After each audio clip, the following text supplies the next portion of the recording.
канале Лилия Усачева.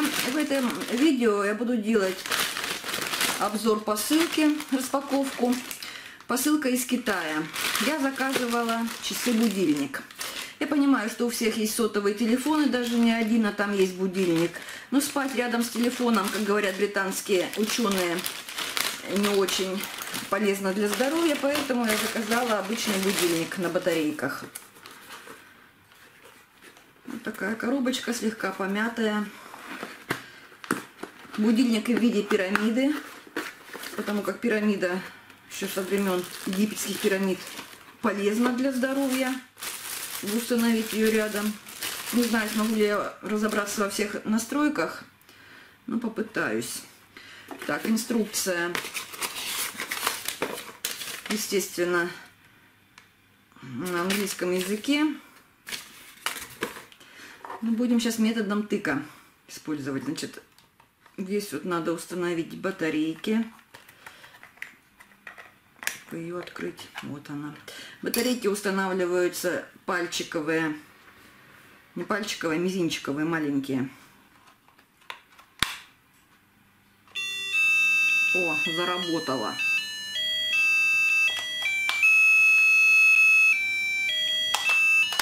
Может, он будет работать на двух батарейках, я сэкономлю. Так, 12 часов, 25 градусов по Цельсию. И тут, значит, внизу дата и месяц. Так, и как теперь все это выставлять? Сейчас у нас 9 утра 42 минуты. Так, ладно, сейчас остановлю видео, посмотрю, поразбираюсь, потом покажу. Итак, чтобы включить часы, вот здесь вот снизу нажимаем на кнопочку мод. Потом следующая кнопочка вот вверху, вот здесь вот. Начинают мигать часы, и выставляем время 10, 11, либо возвращаем. Это вот этими двумя кнопками. Так, у нас сейчас уже 9:54 минуты. Так, следующее нажимаем. Вот минуты зажглись. 55 поставлю, пока сейчас буду играться. Потом ниже опять нажимаем на мод. Оно фиксируется время. Также выставляется день, месяц и дата. Заиграли, тут можно проверить мелодии. Их тут всего 8. 8, 7, 6, шестая, вернее, 5. Я ставлю первую, она самая такая нейтральная. Кстати, вот динамик расположен у нее снизу, но вот стоит даже на столе, все равно его слышно. Он будет не стоять недалеко от моей кровати, поэтому я думаю, что я его услышу. Фиксируем, опять нажимаем мод. Так, выставляется месяц, дата, день, неделя.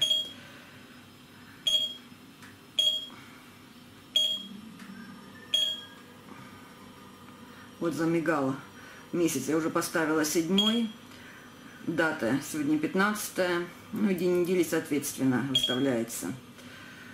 Все. Так, вверху показана температура в градусах по Цельсию, либо можно переключить на Фаренгейт, у кого американское исчисление. Ну, скажу так, что я, конечно, пользоваться этим будильником буду, но неудобно то, что расположены снизу эти кнопки. Каждый раз это переворачивать надо, смотреть. Но так, прикольные часы. Не знаю, насколько будет хватать батареек. В общем-то, подсветка. Ну, подсветка мне тоже особо не нужна. У меня настольная лампа прикроватная есть, когда я включаю ее, приглушенный свет. Чтобы включить подсветку на часах, на них надо просто сверху вот так вот нажать. В темноте они очень сильно светятся хорошо. Яркость будет пропадать где-то в течение 70 минут. В принципе, все видно. При надавливании включаются вот эти кнопочки. Вот. И часы будильник, пирамидка будет переключаться. Ставьте лайки, подписывайтесь на канал. Я пошла монтировать видео и выкладывать на YouTube. Всем пока.